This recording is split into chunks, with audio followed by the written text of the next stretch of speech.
தூய்மை பணியாளர் பத்மாவுக்கு நடிகர் ரஜினிகாந்த் தங்க சங்கிலி பரிசளித்து பாராட்டியுள்ளார். சென்னை தியாகராய நகர் முப்பாத்தம்மன் கோவில் தெரு வண்டிக்காரன் சாலையில் தூய்மை பணியில் ஈடுபட்டிருந்த போது அங்கு பையில் தங்க நகைகள் இருப்பதை கண்ட தூய்மை பணியாளர் பத்மா தனது மேலதிகாரிகள் உதவியுடன் பாண்டி பசார் காவல் நிலையத்தில் அந்த நகைகளை ஒப்படைத்தார்.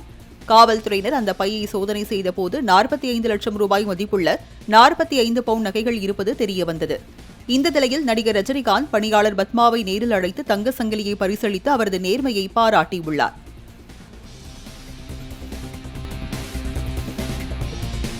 தூய்மை பணியாளர் பத்மாவுக்கு நடிகர் ரஜினிகாந்த் தங்க சங்கிலி பரிசளித்து பாராட்டியுள்ளார்.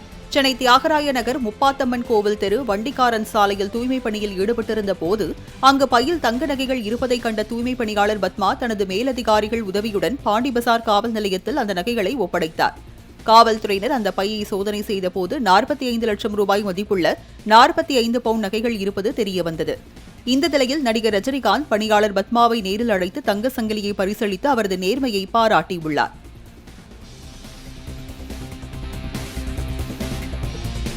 தூய்மை பணியாளர் பத்மாவுக்கு நடிகர் ரஜினிகாந்த் தங்க சங்கிலி பரிசளித்து பாராட்டியுள்ளார்.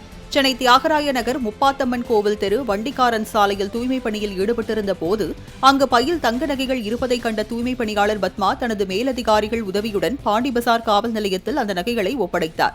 காவல்துறையினர் அந்த பையை சோதனை செய்தபோது 45 லட்சம் ரூபாய் மதிப்புள்ள 45 பவுன் நகைகள் இருப்பது தெரியவந்தது.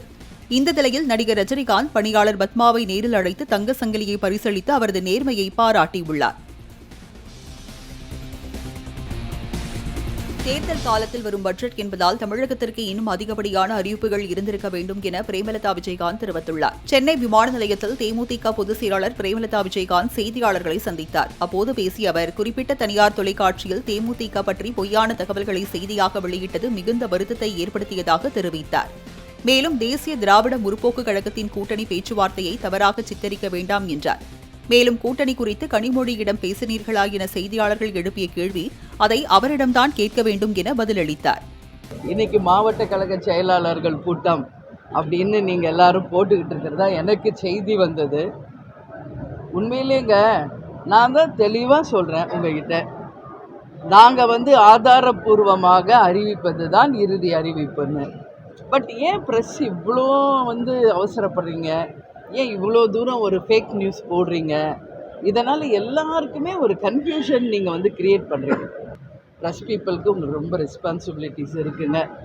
ஃபேக் நியூஸ் போட்டு தவறான ஒரு செய்தியை போட வேண்டாம் என்று உங்கள் எல்லாரையும் பார்த்து நான் கேட்டுக்கிறேன்.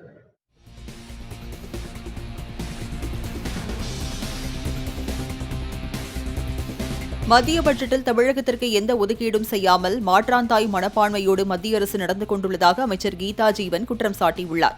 தூத்துக்குடியில் உலகம் உங்கள் கையில் திட்டத்தின் கீழ் மடிக்கணினிகள் வழங்கும் விழா நடைபெற்றது.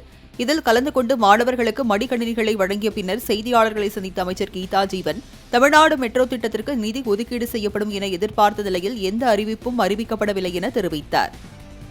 எந்த திட்டமும் இல்லை. அதான் மெட்ரோ திட்டத்துக்கு எல்லாம் நிதி ஒதுக்கீடு பண்ணுவாங்க, புதிய அறிவிப்பு வரும்னு எதிர்பார்த்துருந்தாங்க. புதிய ரயில்வே திட்டங்கள் எதுக்குமே ஒன்றிய அரசு நிதி ஒதுக்கப்படவில்லை. இதிலிருந்து நம்ம தெரிஞ்சு கொள்ளலாம் எந்த அளவுக்கு தமிழ்நாட்டுக்கு ஒரு மாற்றாந்தாய் மனப்பான்மையோடு ஒன்றிய அரசு நடந்து கொள்வது என்பதை நாம் புரிந்து கொள்ள முடிகிறது.